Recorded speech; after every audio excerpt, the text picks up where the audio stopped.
It used to take me 12 hours to finish one page of a comic book, and I've been able to cut that time down to 4 hours, effectively increasing my productivity by 3 times. And I've only recently realized how I've been able to do this, and so in this video I'm going to show you how to use a psychological hack to turn our disadvantage of having no time into an advantage, and how to take the pressure off ourselves so we can focus on creating. The good news is that all of the things that we're going to talk about in this video have nothing to do with your skill level, so even if you're a beginner, you can still get ahead of the game by applying all of these things. It's taken me 10 years to get to this point, and hopefully it won't take you nearly as long. If you're new, I'm John, a comic creator from the UK, and I help people complete their comics without burning out. The best way to increase your time is to recognize that it's limited. This is a really clever psychological hack that you can use on yourself that applies Parkinson's law, and I'm going to demonstrate how that works with this. Let's say that this jug of water represents time, and this bottle represents the amount of time that you have to work on your comic. And water pours as the hours tick away. But because this bottle contains a lot, you don't have to worry so much about drinking it to stop it from overfilling.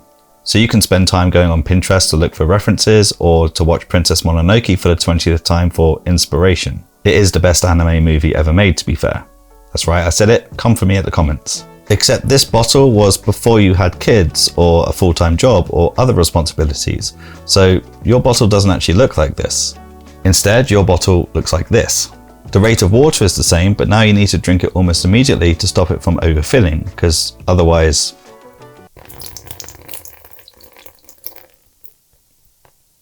that represents anxiety.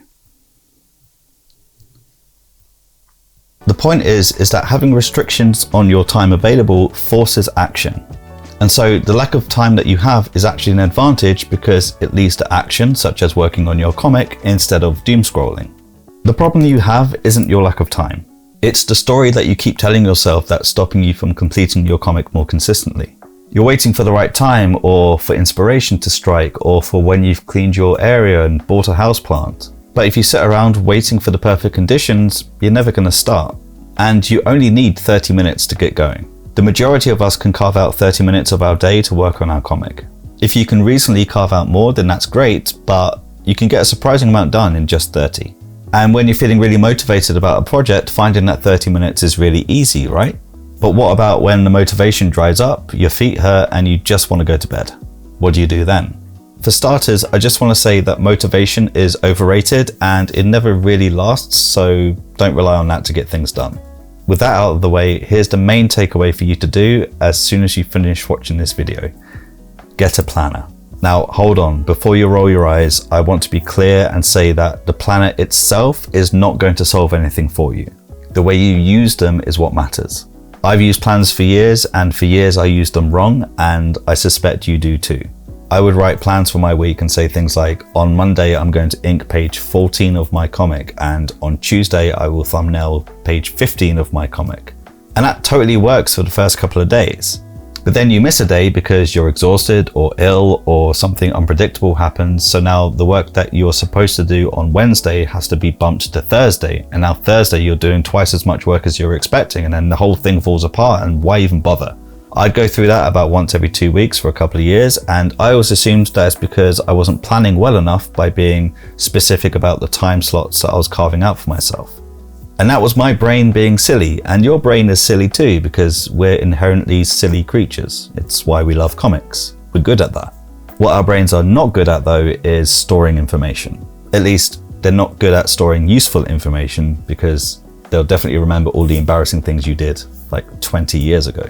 So you need to stop treating your brain as a storage unit and start treating your brain as an artist. And that is where the planner comes in.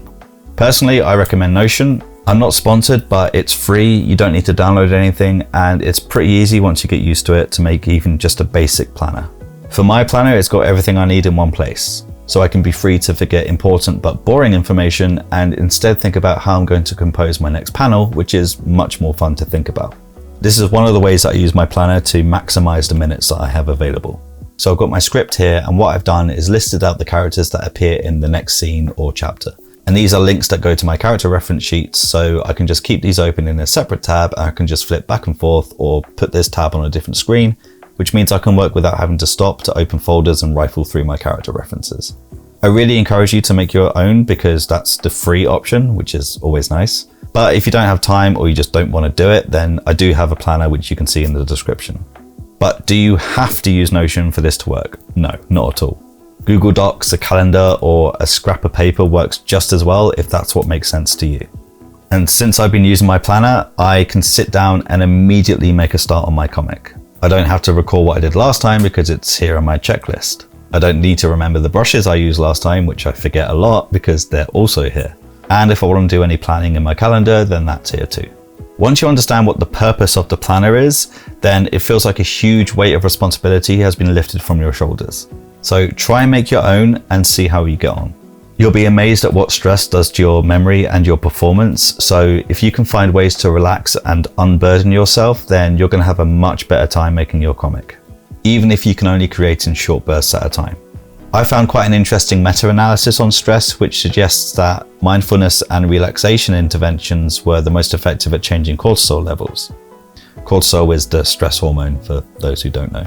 They found that stress particularly impacted memory recall, which would explain why I forget what brushes I use all the time and why I need to write that down in a planner. I've put a link to the article in the description as well if you want to check that out. Just remember to take pressure off yourself and share the responsibility with a planner, and you'll be 80% of the way there.